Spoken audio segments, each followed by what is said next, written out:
Terima kasih, kita kembali di Sindo Prime. Pemirsa, Abdul Wahid jadi Gubernur Riau keempat yang ditangkap KPK secara berturut-turut.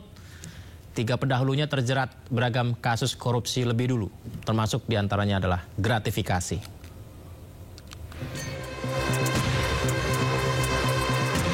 KPK menjaring Gubernur Riau periode 2025-2029 Abdul Wahid dalam operasi tangkap tangan. Abdul ditangkap saat dirinya belum genap menjabat setahun sebagai orang nomor 1 di Provinsi Bumlancang Kuning itu. Abdul bukan Gubernur Riau pertama, melainkan keempat yang ditangkap KPK. Penangkapan Abdul adalah yang keempat kalinya berturut-turut dalam operasi yang digelar KPK. 3 pendahulu Abdul juga terjaring kasus korupsi dan ditangkap KPK. Pertama, Saleh Jasid. Gubernur Riau periode 1998 hingga 2003 ini terlibat korupsi pengadaan 16 unit mobil pemadam kebakaran senilai 15,2 miliar rupiah. Saleh divonis 4 tahun penjara. Kedua, Rusli Zainal. Gubernur Riau 2 periode tahun 2003 hingga 2013 ini dijerat dengan 2 kasus korupsi. Pertama, suap proyek pembangunan venue PON Riau 2012 dan kedua, korupsi izin usaha pemanfaatan hasil hutan kayu tanaman. Dirinya divonis 14 tahun penjara. Ketiga, Anas Makmun. Gubernur Riau periode 2014 hingga 2019 ini juga terjerat dengan 2 kasus. Pertama, kasus alih fungsi lahan dan gratifikasi pengesahan RAPBD. Dirinya divonis 6 dan 1 tahun penjara.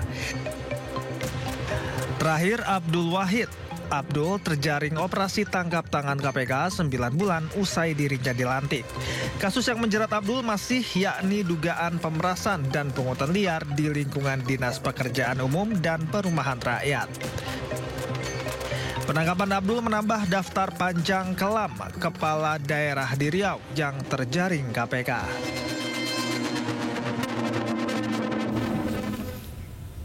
Kuatrik 4 kali berturut-turut. Kok bisa itu terjadi ya? 4 gubernur, 1 kisah yang berulang.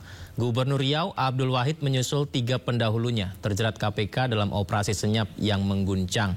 Bumi Riau lagi-lagi ternoda oleh kerakusan penguasa. Lantas apa penyebab para pemimpin Bumi Lancang Kuning terus-terusan terjerumus ke lubang korupsi yang menganga? Kita bahas bersama narasumber istimewa kita malam ini, pemirsa. Pakar otonomi daerah sekaligus penjabat sementara Gubernur Riau periode 2013-2014, Prof. Jo Hermansyah Johan. Telah bergabung juga pegiat anti korupsi dan juga Wakil Ketua Umum DPP Perindo Tama Satria Langkun. Selamat malam Prof. Jo dan Mas Tama, Assalamualaikum. Waalaikumsalam, malam Prof. Jo. Ya, saya ke Prof. Jo dulu, Prof. Ya. Apa sih Prof yang salah? Ini sampai 4 kali berturut-turut. Maaf nih Prof, ya. Karena saya dapat pertanyaan di media sosial saya, katanya jangan-jangan kalau gubernur baru di Riau ini sistemnya udah kayak gitu, jadi automatically akan ditangkap juga. Masa sampai sejauh itu, Prof? Enggak lah, ya. Jadi itu enggak berturut-turut ya. Contohnya Samsuar. Sebelum naiknya Wahab ini kan Samsuar jadi gubernur 1 periode dan itu aman ya. Sampai selesai. Jadi ada Anas Makmun memang kena dan Rusli Zainal itu berturut-turut yang 3 orang itu. Nah ini ada selingan sebetulnya. Wahab itu ada dari birokrat ya, Pak Samsuar yang mantan Bupati Siak 2 periode jadi gubernur itu aman aja sampai selesai. Nah itu jadi tidak berturut-turut. Nah jadi artinya kalau kita menspekulasikan ada Gubernur Riau nanti yang mau naik juga bakal atau yang menang lagi di pilgub yang akan datang, lalu itu siap masuk bui kan, jangan gitulah ya kan. Nah presiden yang nggak seperti itu. Nah tapi jadi salah ya Prof kalau berturut-turut ya Prof? Enggak, tidak berturut, saya pastikan itu. Nah yang saya ketahui begini, jadi kasus korupsi di Riau itu tergodanya para gubernur Riau itu dengan 1 perkara pengadaan barang dan jasa. Ya selalu itu klasik ya. Nah yang kedua kasus lahan hutan itu juga sering ada kasus begitu. Bahkan juga bupati, ada 5 bupati di Provinsi Riau yang juga tersangkut perkara hal yang sama. Nah, yang Pak Saleh Yasid itu bukan perkara lahan atau perkara yang pengadaan barang dan jasa, mungkin pengadaan barang dan jasa ya kali itu ya. Soal damkar itu ya, Mas Tama ya, itu atas arahan Mendagrinya, diperintah pusat, ya Dirjen Oda juga menindaklanjuti sehingga kemudian dia taat dan patuh kepada perintah pusat pengadaan damkar. Kebijakan itu lalu menyebabkan dia kena kasus, ya kena ada kerugian keuangan negara dan sebagainya. Sementara daerah lain yang saya tahu itu gubernurnya nggak patuh, tidak melaksanakan pengadaan damkar itu. Nah, akhirnya Mendagri Haris Sawarno kan kena kasus, kemudian di Oda juga kena kasus. Itu tadi yang penyebab yang model-model lah. Nah, penyebab akar masalahnya sih kalau yang terakhir ini, ya menurut saya dugaan saya keras kepada sistem pilkada kita yang berbiaya mahal. Ongkosnya mahal, ada bayar uang saksi, ada biaya tim sukses, ongkos kampanye, belum lagi mahar politik. Nah, ini mahar politik nih nggak habis-habis juga. Dan beli suara. Suara itu suara rakyat, ya suara pemilih.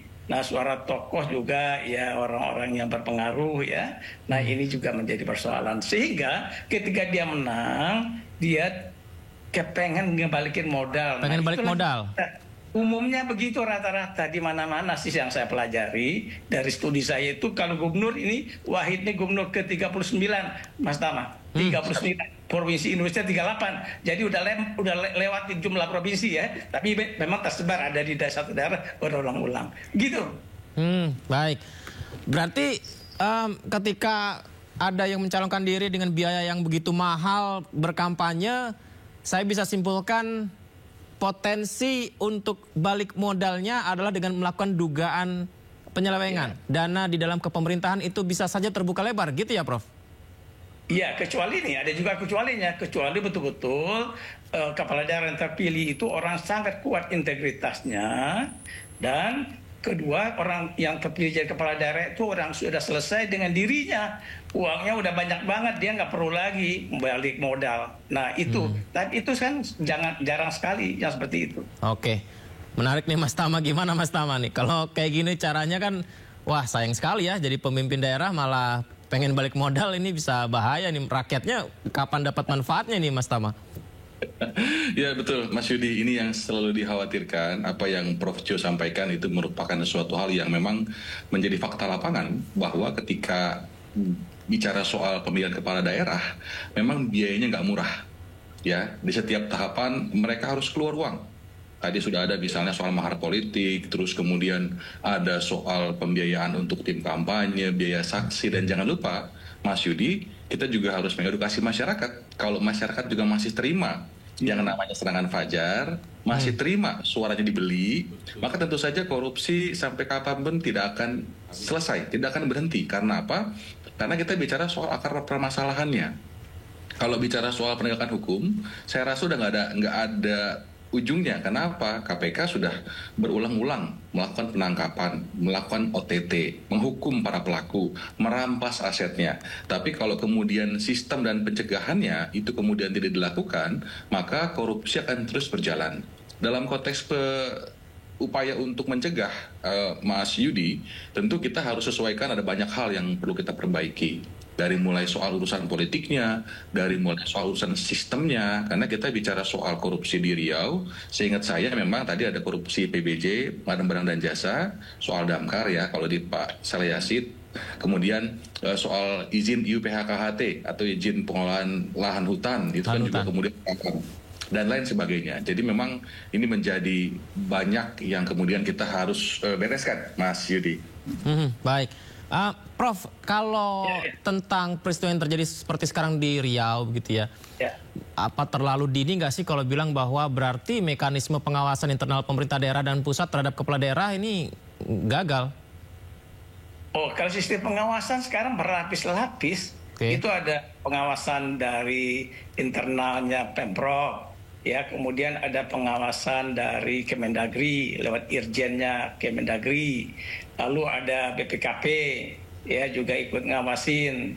Nah, artinya sistem dan juga ada pengawasan-pengawasan yang juga mungkin dari BPK dan sebagainya, sekaligus pembinaan. Bahkan KPK itu melakukan pembinaan spesial tuh khusus ya Mas Tama ya untuk daerah-daerah yang memang berulang-ulang. Jadi itu dibina khusus, diberi pembinaan administrasi harus begini, prosedur harus begini, udah ketat lah. Nah, lumayan agak sulit sebetulnya mereka main-main. Apalagi juga sudah memakai sistem digitalisasi, elektronik, lelang, tender, pengadaan barang. Iya. Tapi itu ternyata juga diterobos gitu ya kan. Nah, kalau kasus yang terakhir ini saya dengar itu beritanya bahwa kasusnya bukan penyuapan tetapi pemerasan. Pemerasan. Jadi bukan bribery tapi ekstorsi. Nah, jadi pengusahanya mungkin belum mau atau pengusahanya juga nggak mau agak bermutu ini kan kontraktor. Tapi indikasi atau cerita yang beredar ya Mas Tama, saya juga nggak tahu pasti atau enggaknya. Masih proses penyelidikan. Itu adalah pemerasan. Jadi pemerasan ini dipaksa untuk kasih uang kepada para pejabat penyelenggara negara ini. Kan sering ya Prof dan Mas Tama, kalau rakyat di daerah-daerah itu misalkan ada pemerasan dalam segala pelayanan pemerintah daerah, laporkan ke gubernurnya gitu. Ini kasus ini malah gubernurnya sendiri yang dugaan pemerasannya terjadi gitu. Ini saya ke Mas Tama berikutnya. Gimana Mas Tama? Apakah artinya nggak begitu menakutkan pengawasan yang ketat tadi yang disampaikan Prof Jo tadi? Iya, begini Mas, kalau dalam konteks pemerasan tentu dia beda sama penyuapan. Kalau penyuapan, pemberi suap, penerima suap itu hukumannya sama. Tapi kalau dalam pemerasan, salah satu pihak itu dipaksa. Jadi dipaksa untuk memberikan. Maka pemberi suap itu dia secara hukum harusnya tidak bisa dijerat. Karena dia sebetulnya dalam keadaan terpaksa. Apa keterpaksaannya? Paksa itu bisa secara fisik, bisa juga paksa secara psikis. Kan begitu? Iya. Psikis misalnya, oke, kamu nggak melakukan, kamu saya pecat, kamu saya ganti, kan psikis. Nah, maka dari itu sebetulnya yang paling penting kalau spesifik perkara ini, Mas Yudi, tentu harus ada proteksi begitu kepada para penyelenggara negara. Jadi kalau dia menolak perintah atasan yang nggak benar, itu harus ada proteksinya, ada perlindungannya. Ini menurut saya menjadi penting begitu ya. Karena kalau dia nggak ada proteksi, ya dia nggak ada upaya dan daya, dia akan terpaksa untuk melakukan tadi. Apalagi kalau yang nyuruh atau meminta adalah atasannya gitu, Mas Tama. Betul sekali. Ini yang menurut saya juga menjadi salah satu hal yang mungkin bisa menjadi rekomendasi untuk melindungi begitu para ASN atau pengusaha yang memang punya motif atau niatan baik begitu. Tapi lagi-lagi ya, Mas Yudi, kita belum mendengar rangkaian utuh yang diceritakan oleh KPK soal kasusnya. Ini baru hanya dalam pemberitaan. Tentu kita masih harus tunggu begitu ya. Informasi apa yang dikatakan oleh KPK begitu, Mas Yudi. Mas Tama, apakah partai politik juga harus ikut tanggung jawab atas kualitas calon kepala daerah yang mereka usung? Oh jelas, nomor satu menurut saya. Menurut saya nomor satu partai politik ya. Kalau bicara soal korupsi kepala daerah ini yang paling pertama berbenah adalah partai politik. Yang pertama tadi Prof Jo sudah sampaikan bahwa bicara soal pemilihan kepala daerah itu ada mahar politik. Nah mahar politiknya ini yang kemudian harus juga ada regulasi di internal seperti apa komitmen dalam berpolitik. Tentu politik butuh biaya, tapi bagaimana kemudian ini tidak menjadi beban begitu ketika seseorang mau jadi kepala daerah gitu. Kemudian sistem tadi lagi-lagi soal tim sukses. Bisa nggak partai itu mensupport tim suksesnya? Mesin partai itu bekerja. Tidak kemudian justru malah partai mengambil sumber daya yang dimiliki oleh para kandidat, sehingga kandidat ketika dia jadi kepala daerah dia harus membalikan modal dan jalannya sudah pasti akan korupsi. Nah ini menurut saya pembenahan yang sudah dilakukan. Dan yang paling terakhir selain partai politiknya tentu kita juga bicara soal transparansi, akuntabilitas dan komitmen dari masyarakat. Tidak hanya mengawal dan melaporkan, tetapi masyarakat juga harus mulai teredukasi begitu. Kalau dia kemudian ambil uang uang beli suara tadi, maka dia tidak akan mendapatkan manfaat. Karena apa? Uang yang harusnya buat pemerintahan daerah, dikelola untuk masyarakat, itu akan diambil secara pribadi. Jadi komitmennya selesai pada saat masyarakat terima uang. Padahal jadi kepala daerah itu komitmennya bukan cuma sekedar terima uang serangan fajar, tetapi sampai dia selesai menjabat, masyarakat harus dapat manfaat. Begitu. Kok saya jadi ikut membayangkan ya Mas Tama, Prof Jo ya, kalau misalnya jadi bawahan nih di sebuah pemerintahan, atasannya khusus spesial dari kasus Riau ini, ada pemerasan permintaan seperti itu. Kalau kamu nggak nurut, kamu akan dipecat atau ada ancaman yang lain gitu. Kayaknya langsung gemeter saya gitu untuk tidak mematuhi arahan tersebut gitu. Proteksi ke sayanya gimana ya? Apakah kalau gimana Prof? Silakan. Ini kan relasi kuasa namanya. Relasi kuasa dari pihak yang berkuasa terhadap yang diperintah. Nah, atau yang mendapatkan kontrak karena seperti itu. Nah, jadi gini, itu tidak juga semua pegawai negeri ASN itu tidak berintegritas ya. Ya, sepakat. Banyak yang cakap-cakap, yang punya integritas. Sepakat. Nah, itu kan sekarang ada model peniup peluit itu, whistleblowers. Nah, jadi itu ada.